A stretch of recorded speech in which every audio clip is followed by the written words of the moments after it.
박근혜 정부가 한일 위안부 합의 당시 해외 소녀상 건립을 지원하지 않고 성노예 표현도 사용하지 않는다는 등의 내용을 담은 비밀 합의를 한 사실이 드러나 파장이 일고 있습니다. 네, 관련된 내용 최창렬 용인대 교육대학원 원장, 장성호 건국대 교수 두 분과 함께 짚어보겠습니다. 두 분 어서 오십시오. 안녕하세요. 네, 안녕하세요. 안녕하세요. 최 교수님, 이면 합의가 지금 있었다는 것 자체가 일단 굉장히 충격적입니다. 어떻게 보셨습니까? 그래서 2015년도 12월 28일 날 합의가 있었고 예, 그 당시에도 굉장히 여기에 대한 비판이나 다른 견해가 많이 있었습니다. 일단 무엇보다도 이 피해 당사자인 그 할머니들, 예. 할머니들의 의견이 잘 반영되지 않았고 예, 또 그 10억엔 그 화해와 치유 재단을 만들었잖아요. 10억엔. 근데 그 부분도 그 할머니들이 동의하지 않았고 예. 또 그 돈을 수령한 할머니도 계시지만 그렇지 않은 할머니들이 더 많이 계셨어요. 예. 그러니까 일단은 한일 간의 문제이지만 당사자들의 의견이 존중되지 않았다라는 거. 예. 그게 가장 중요했던 것 같아요. 그러니까 그저께 강경화 외교부 장관이 TF 결과 보고서를 미리 이제 얘기를 하면서 예. 브리핑을 하면서 그런 얘기를 했지 않습니까? 그 할머니들의 의견이 반영되지 않았고 예. 소통되지 않았었다 그런 얘기고 지금 이제 어제 발표된 거는 성노예 표현을 쓰지 않는 걸로 하고 또 최종적이고 불가역적이라는 표현도 사실 우리는 예. 사죄가 불가역적이다 사죄해야 된다는 의미로 얘기했는데 이제 일본에서는 합의 이 자체를 되돌릴 수 없다 이른바 불가역적이고 최종적이다 이런 것들 문제가 있었던 거죠. 또 하나 문제는 일본 정부의 최고 책임자의 사과가 없고 예. 게다가 법적 배상 책임 같은 건 전혀 없는 거예요. 10억엔 재단을 만드는 것과 법적 배상 책임을 지우는 건 전혀 별개 문제거든요. 그런 예. 점에서 계속 이견이 존재해 왔던 건데 이번에 이제 외교부 TF에서 물론 이제 정부의 최종 이 부분을 재협상을 할 것이냐, 예. 파기를 할 것이냐, 아니면 한일 간에 적절하게 조화를 이룰 것이냐 문제 내년 2월쯤 결정될 겁니다. 예. 외교부 TF 검토 결과 보고서대로 되는 건 물론 아닙니다만 예. 정부로서는 아까도 이제 박수현 대변인이 거기에 관련된 문재인 대통령 입장을 밝혔잖아요. 예.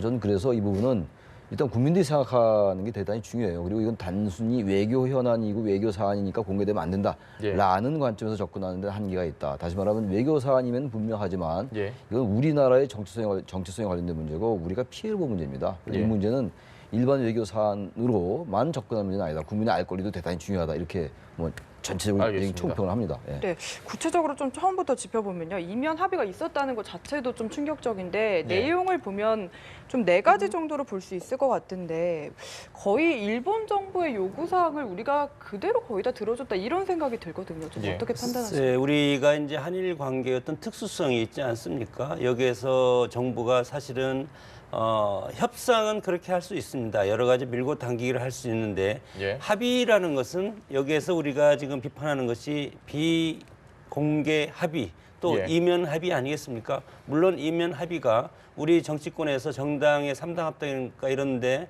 사무총장 간의 이면 합의를 많이 해왔습니다. 그래서 그렇게 관행화되어 있는 건데 국가 간의 이면 합의는 상당히 정부로서는 큰 실수를 했다.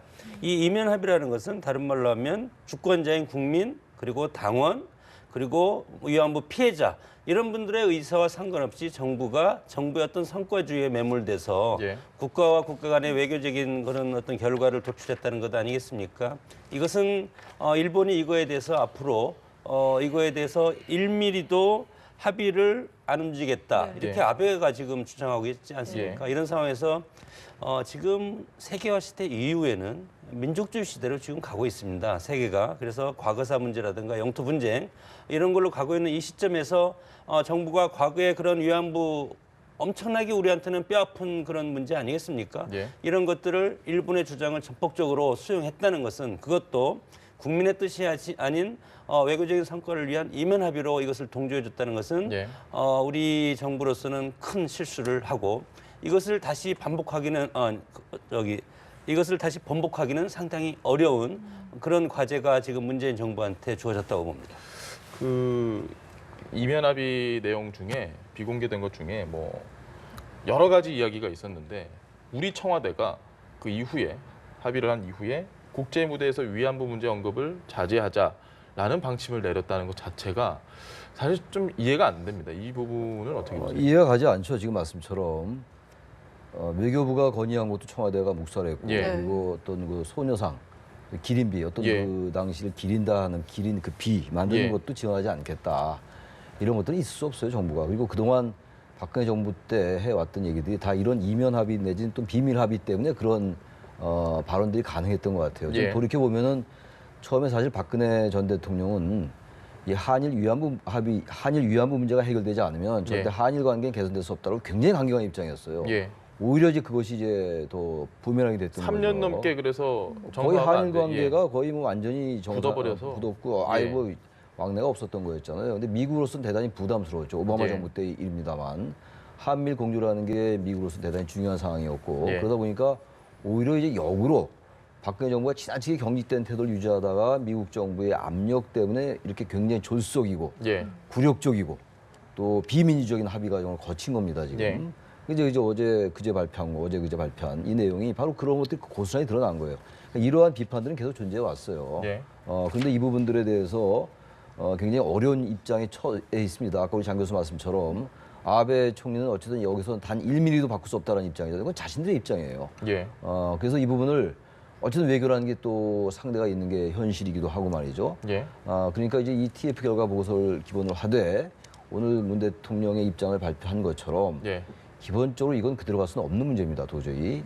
어떻게 최종적이고 불가역적일 수가 있는 것이며 그리고 어떻게 한 글자도 고칠 수 없다는 건 말이 안 되고 그건 완전히 일본의 입장이기 때문에 저는 이러한 합의 과정의 문제도 있었고 비민주적이고 굴욕적이고 정부 최고 책임자의 사과도 없고 고노다마 같은 경우는 또 오히려 그 당시 일본이 검증을 하고 그랬었어요. 예. 그러니까 그건 일본의 입장이 자가당착적입니다. 일본의 얘기는. 그러나 어쨌든 이것을 우리 정부가 여러 이제 단체들의 얘기도 좀 듣고 말이죠. 예. 그래서 한일 관계가 완전히 또 경직되면 안 되잖아요. 한일 관계 미래도 있는 것이니까 아까도 뭐 그런 발표를 하대요 보니까 예. 박수현 대변인이 그런 것들 잘 고려하되 역시 이 부분은 우리 국민이 가장 뼈 아프게 느끼는 대목이에요. 이 문제가 해결되지 않고는 한일 관계의 그 미래지향적 관계는 우리가 기대할 수 없는 거거든요. 이제 이런 것들 잘 조화롭게 할 수밖에 없다라고 생각합니다. 근데 지금 말씀해 주신 장 교수님 이게 네.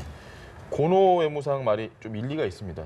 그러니까 일리가 있다라는 부분이 아니 전 정권이 한 걸 모른다고 하면 그러니까 앞으로 어떤 합의를 우리가 어떻게 하겠느냐. 사실 이 부분에 좀 굉장히 저희가 예민하고 곤란스러운. 그러니까 우리가 뭐 자충수를 뒀건 우리가 실수를 했건 그건 우리 입장이고 일본 네. 입장에서는 우리 이미 했다. 근데 지금 와서 이렇게 물으자고? 근데 일본 입장이 전혀 이해가 안 가는 건 아니거든요. 어떻게 저희가 대처를 해야 될까요?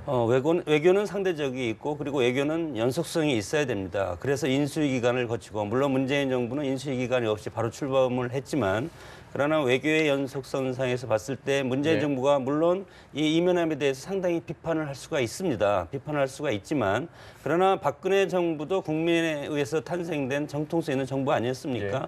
그 정부에서 한일 간의 합의가 이루어졌다는 것을 비판을 하면 그러면 문재인 정부가 이거에 대해서 외교적인 협상을 통해서 다시 바로 잡아야 되는데 네. 그럼 과연 이것을 바로 잡을 수가 있을 것인가? 이것은 문재인 정부의 어떤 시험대로 또 다시 하나의 테스트머니로 등장을 했다고 봅니다.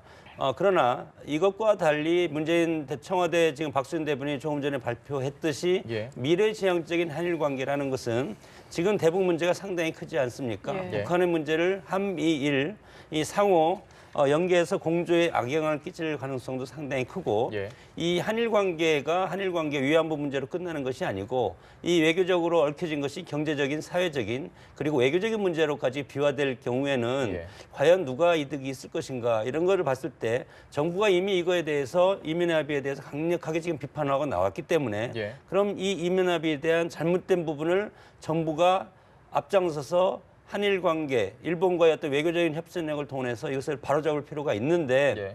그것을 하지 못하면 그것 또한 정부의 무능으로 국민들이 질타할 가능성도 상당히 커졌다고 봅니다. 알겠습니다. 비슷한 맥락의 질문이 될 것 같긴 한데요. 사실 재협상이 필요하다는 것에 대해서는 국민 대다수가 동의를 할 것 같은데 이게 어떻게 가능할까의 문제가 참 궁금하거든요. 그러니까 재협상은 뭐 문재인 후보 시절에도 공약을 했던 것이고 예.